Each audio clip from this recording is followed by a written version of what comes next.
From Fox 8 Sports, this is the Overtime Podcast. From inside Super Bowl Media Radio Row here at the Convention Center, this is the Fox 8 Overtime Podcast. I'm your host, Sean Fazende, riding shotgun as he does each and every podcast. It's Andre Johnson Jr. Do not forget the Jr. is very important. Remember the JR at the end of the name. Before we get into today's content, be sure to like, share, rate, review. If you are watching us on YouTube, hit that subscribe button. Get the bell notification for when we drop that fire content. Also, hello to the Gulf Coast Sports and Entertainment Network. Glad you have found us here. It is Monday, a big Monday in the city of New Orleans. Super Bowl Monday, Monday of Super Bowl week. As you can tell, we are not inside Fox 8 studios. Our normal comfy studios, our podcast studios over there in the Fox 8 building. We are here on Radio Row of the Super Bowl. This year we decided to get a table down here, and this should be a big week for our podcast, as many former Saints players and current Saints players and other NFL players should be stopping by to talk all things Saints, NFL, Super Bowl, whatever you want. We got it here at the Fox 8 Overtime Podcast. Andre, it's a little different. How you feeling today? I feel like I'm on a field trip from school. I mean, we hopped in the Fox 8 car, we drove over, and man, just walking through, seeing all the big sets that are starting to pop up, a lot of the big sports shows that you watch just on a day-to-day basis. You look around and they're all here. A lot of big names, a lot of big faces, and it's going to be a really fun week. It is going to be a fun week. We're going to have a good time this week. Again, we're going to have some names throughout the week stopping by here. Today is just going to be me and you. That first day, that Monday Super Bowl week, is when everyone sort of arrives, and then as the week progresses, more and more names tend to get down here and make their way to the media center. As for today, Monday, Chiefs, Eagles, big game, New Orleans. New Orleans is a great host city for the Super Bowl, but we are never too far away from your New Orleans Saints, because there's a lot of intrigue to this game, because the Saints fan base could be watching their future head coach call plays in the building of where that potential coach could be coaching his games if he takes the job. Of course, I'm talking about Kellen Moore, so it adds a whole new level of intrigue. One issue, Kellen Moore, should he take the job, still a big if. We don't know yet. It has not happened, but all signs certainly are pointing to that, given the fact that the Saints have kind of paused everything. Going to talk to Kellen reportedly after the Super Bowl. Everyone else is available right now. The only one not available right now is Kellen Moore, so do the math. But one thing he will have to encounter is a decision at quarterback. And I understand on this pod we talk quarterbacks a lot. Why we talk quarterbacks a lot? Because y'all care about it, we care about it. It's a big topic, which leads us to this sort of section of the quarterback discussion. And of course, that's Derek Carr. We know there's Spencer Rattler. We know there's Derek Carr. There's Jake Haener on the roster. Last pod we talked a lot about Jackson Dart at the Senior Bowl. So there's the draft option. We did a pod on free agent quarterbacks a couple weeks ago. But still, they have to make a decision definitively at some point, whoever the coach is, like the Kellen Moore, at least at this point, what to do with Derek Carr. And that's where we got to go with the big picture here today. Right, Derek Carr is a very polarizing topic in the New Orleans fandom, because you've got a section of fans who love Derek Carr and they think that he's doing a good job and he's not the reason the Saints are where they are. You've got a section of fans, and a lot of them were in the comments of the last podcast, who love Spencer Rattler and believe he is the face and future of the franchise. But today, we're going to talk about both of them in a way, because our big picture topic is, if it becomes a possibility, should trading Derek Carr really be a realistic option for the Saints? Okay, yeah, I think this is a very important podcast to talk about, because this sort of gained a little bit of life. I believe it was the snow week we were out, because had this happened while we were doing our normal podcast routine, this would have spent all week talking about this or potting about this, when the ESPN reporter Jordan Raanan, is that his name, said the Giants would potentially be interested in a trade for Derek Carr. So yes, we definitely have to talk about this. I'm going to go on record right now officially as saying I still believe Derek Carr is going to be a Saint next year. Not because he's great or awesome or he's the best option or he's bad or he's terrible, but because simply he would cost too much to move on from, especially if they cut him. Look, I redid the math again last night. I went back because I do this exercise once every few weeks to get an idea of where the Saints salary cap. And look, when you cover the Saints for a long time, you become Salary cap it becomes a little bit of second nature in terms of calculating because of all the tricks the Saints have had to use over the years to get under the salary cap. So I went through and I kind of did what I normally do around this time of year to be in the ballpark of what the Saints would have to do, either A, cutting Derek Carr, or B, keeping and restructuring Derek Carr. That's also important to point out because to keep Derek Carr means to restructure Derek Carr. There's no other way. Right. You keep him, you restructure him. You cut him, you can do pre-June 1st or post-June 1st. But as I keep telling people, because they have a fundamental misunderstanding of pre- and post-June 1st. Yes, you can do post-June 1st, and yes, you would get more money, but you don't get the space until June 1st, which means he's still on your books, and you still got to get $54 million under without touching his contract in time for the new league year. A, it's league rules, and B, free agency. You got to go shopping at some point. So I went back and redid it. And to cut him, you only get 1.4 million in cap space because of the $50 million in dead money that you would get. And now they are projected to be, according to over the cap. Again, this is an important distinction as well because the numbers could come in higher. And if they come in higher, obviously that's great news for the Saints because that would mean they're not quite as far over the salary cap as originally thought. But still, there's a mile between them and the next nearest team over the salary cap. So cutting him's not a great option. So it is an option, and it can be done. But let me tell you, it will require basically cutting or restructuring like 2/3 of the Saints roster to make the numbers work, to just get even, and then probably a little bit more to get under the salary cap, under the threshold, just to sign a draft class and minimal veteran free agents. It's not a good situation right now. So that's why I still think he's back because of that number. However, there is an option we haven't talked about, and this is the topic of this pod. This is a topic you alluded to. And like I said, it gained a little bit of traction, and that is trading for Derek Carr. Trading Carr before June 1st would get the Saints $11 million in cap space. So certainly more than one, but not as much as restructuring him. That's interesting because with that type of flexibility, with that added $10 million in cap space, you don't have to do quite as much from the restructuring standpoint. But you still got to restructure a good bit. Right. So you have option one, cutting Carr, gaining just over $1 million.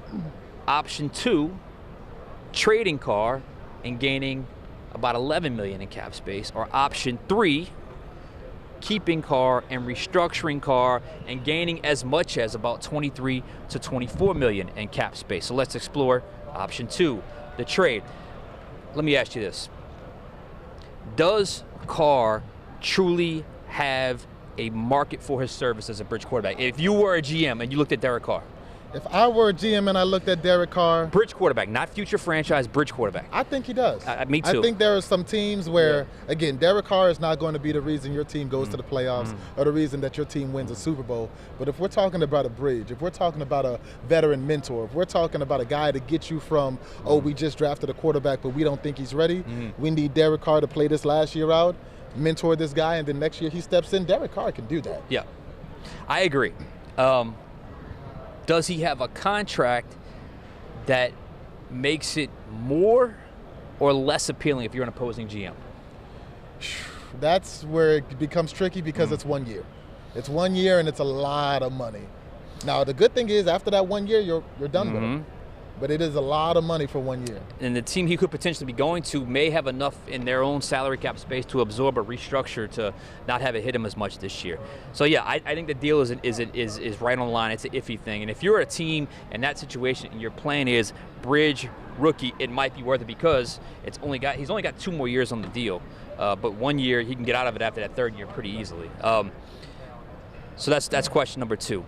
Now, question number 3 I have would be, what type of compensation would the Saints expect from a team? Now, this is where, in trade discussions we have on our shows, I would say, well, it depends on the compensation, This is one of the situations where, in my opinion, the compensation would be secondary. The compensation would be secondary because in this situation, they would want a fair deal. They wouldn't want some nonsense BS conditional 7. They would want a fair market value. But understand, under this hypothetical situation, let's reiterate that, it would be hypothetical at this point. The Saints have never said this. Mickey Loomis could have had Derek's back Derek Carr's back a little stronger in his end-of-year press conference. He didn't do that, but he left the door open for a return and for him to exit out the door. But under this hypothetical move, it would not be done with the sole purpose of resetting your roster with a big haul of draft picks. This would be done to simply rid themselves of the biggest contract on the team as the main reason. Secondary would be the compensation.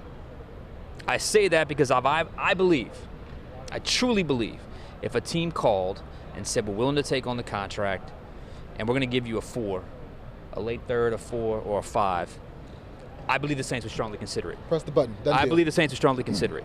And I believe they should consider it in that scenario because you're going to have a new head coach at some point, unless that coach takes that path takes a hard pivot and somehow it ends up back to Darren Rizzi and it's Kellen Moore. I think at some point a young new coach at some point is going to have a new starting quarterback either in 2025 or in 2026.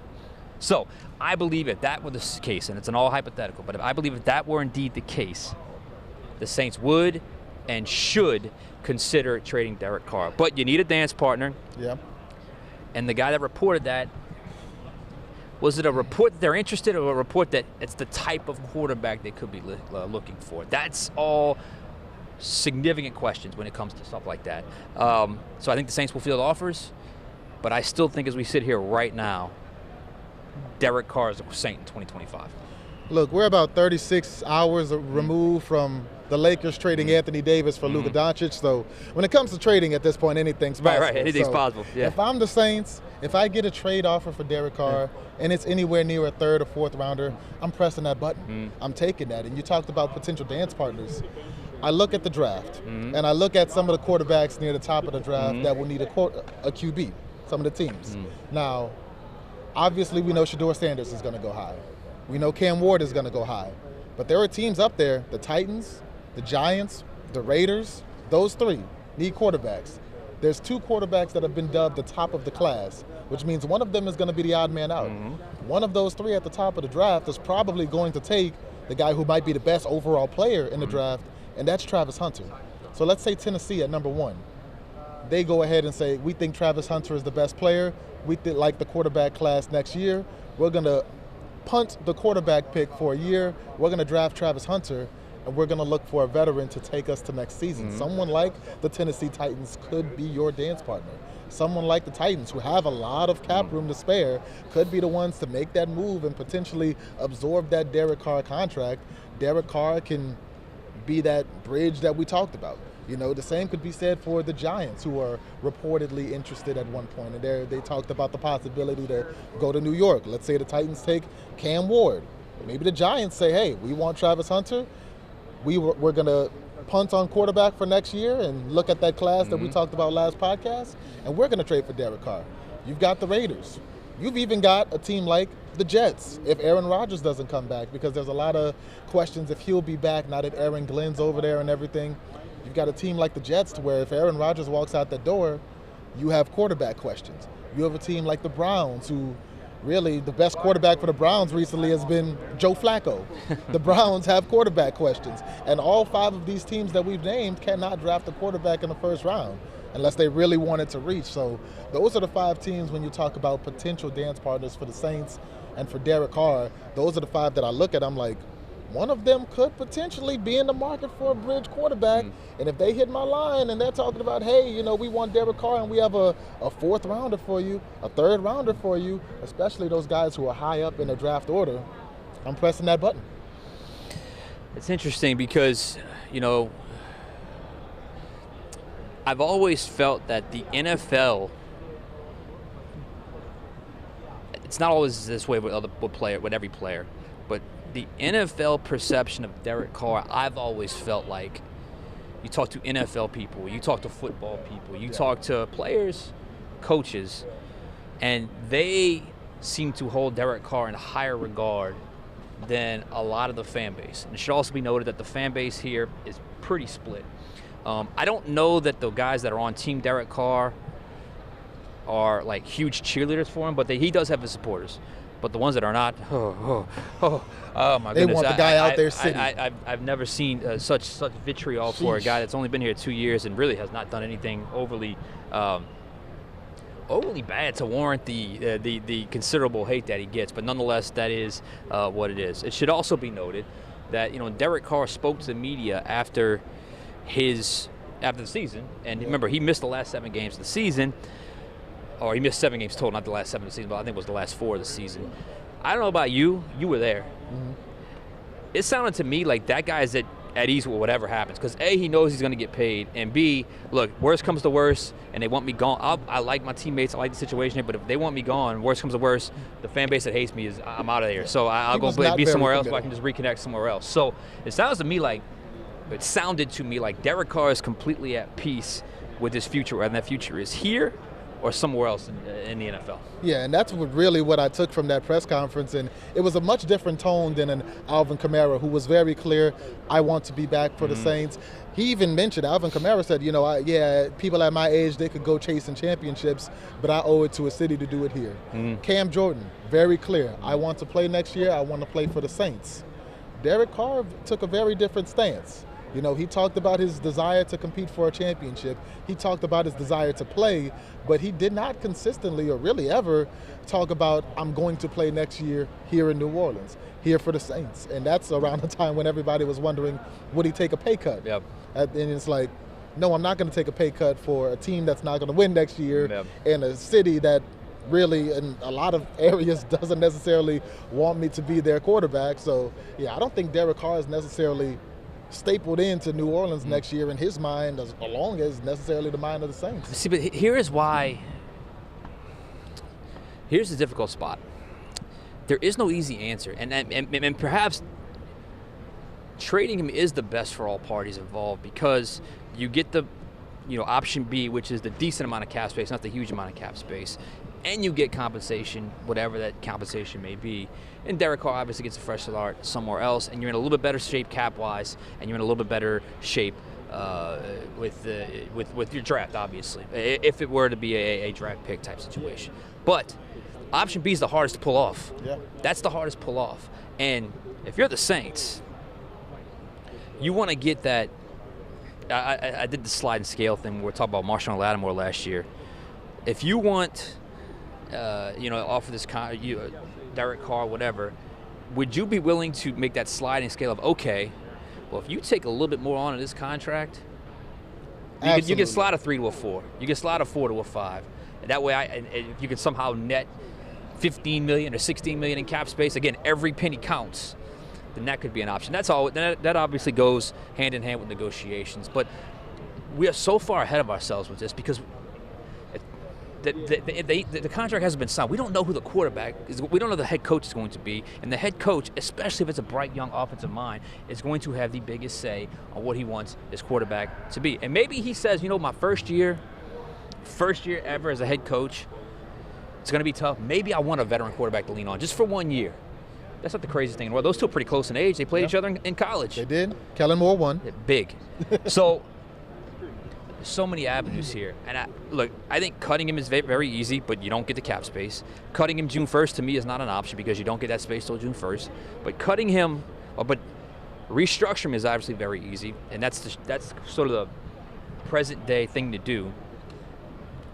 But also it kind of hamstrings you when you want to move on from. But there's a number you can reach.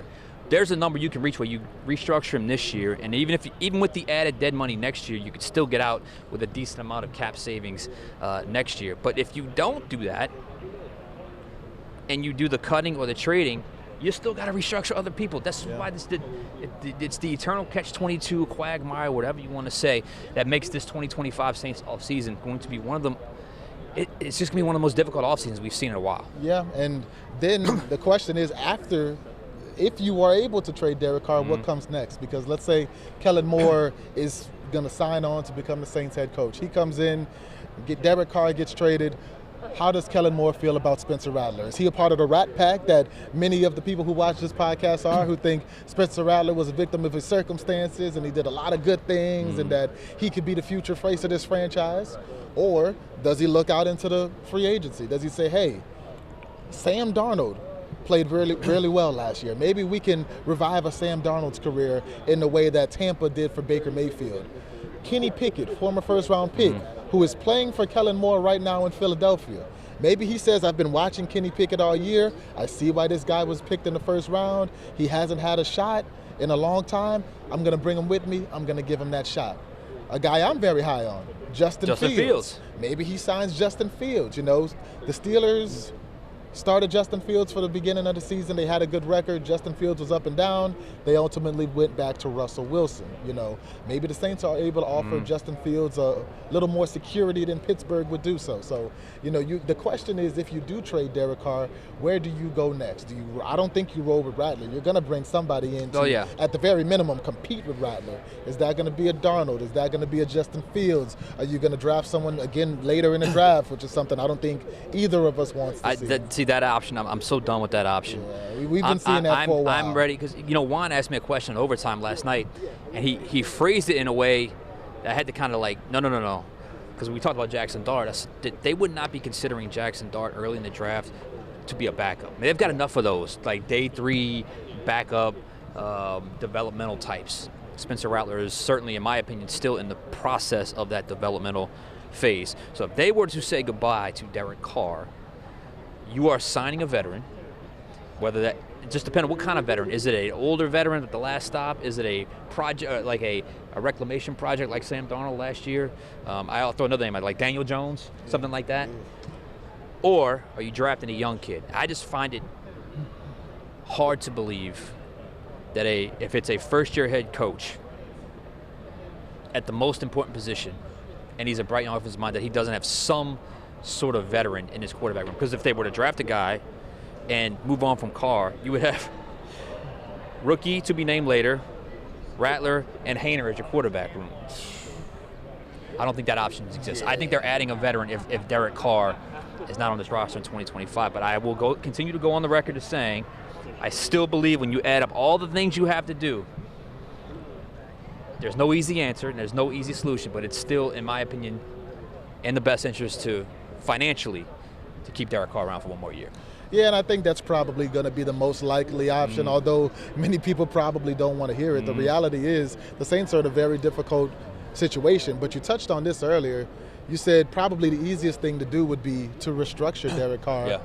And that's kind of the maze that got the Saints here, is restructuring older players instead of moving on from them. And when you restructure them, you kind of kick that can down the road. And then we're talking about this in 2027 and 2028, and that's what got them to this point. That's what I'm saying. There's a sweet spot where you restructure them enough to where, yes, it costs a little more next year, but you're still able to have a higher net gain in cap savings as opposed to, in other words, the dead money of next year doesn't go up quite as much if you find that right sweet spot. It's a lot of math. I hate getting into math on this because it's very, I have to write it out to really show y'all. Like I said, when you cover the Saints as long as I have, you get a little bit, you become a little bit more salary cap literate, and I think that's kind of where we're at. Because I get asked that all the time. Why don't you just do this? Why don't you do that? I'm like, because they can't.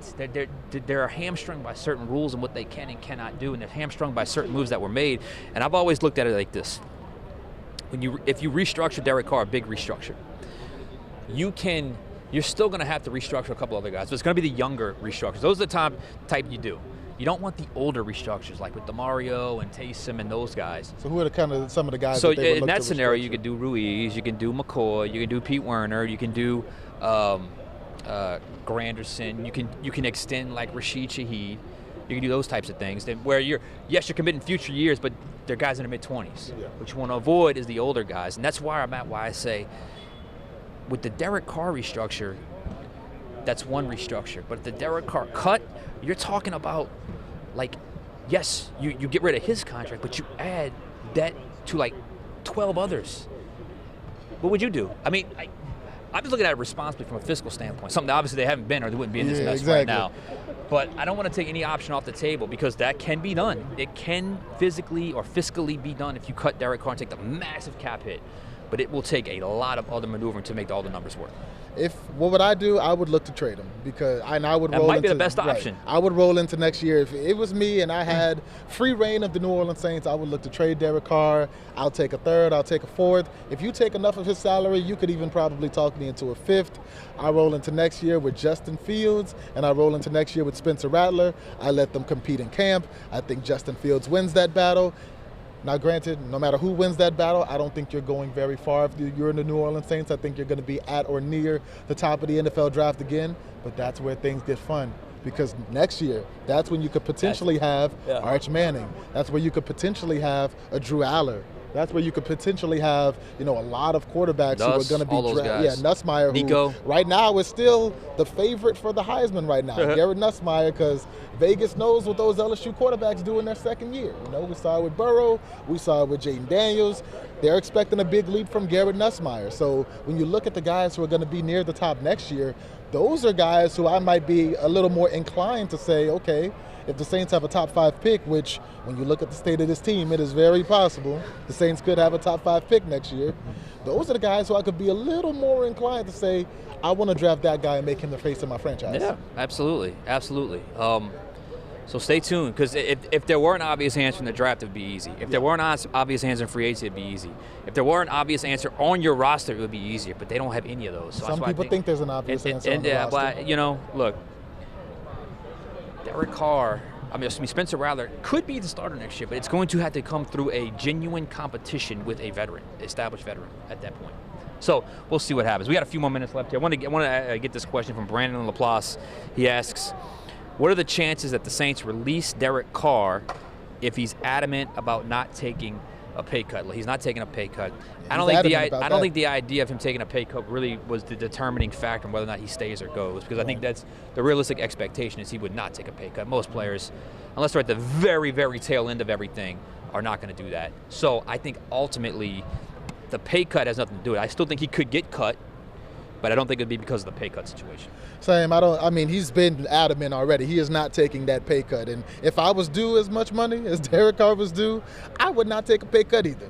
Even from Fox 8. I'm sorry. I'm not taking a pay cut. So, yeah, releasing Derek Carr, it's difficult financially. It puts you in a really tough situation. And I'm sure a lot of fans would just say, hey, screw it. Let's just take the hit, get Derek Carr out of our hairs. But you got to think numbers. You got to think about the fact that you're $50+ million over the cap right now. And not only do you have to clear that $50+ million, you've got to clear really around $70 million, because you've got to get under enough to sign your draft picks and to work the free agents. Yeah, well, good luck with that, because that's going to require a lot of work.